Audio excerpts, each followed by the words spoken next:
for this recipe is 3 ingredients: 2 cups of blueberries, 1 cup of freshly squeezed lemon juice, 3/4 cups of sugar.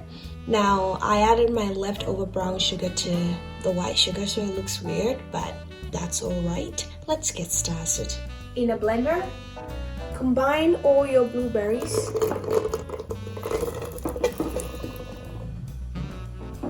together with your sugar and a cup of water and blend together.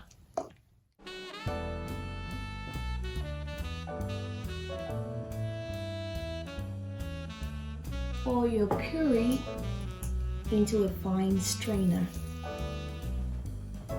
and strain.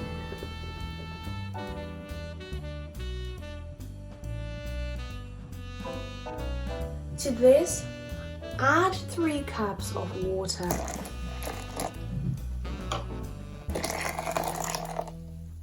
as well as your lemon juice and mix everything together.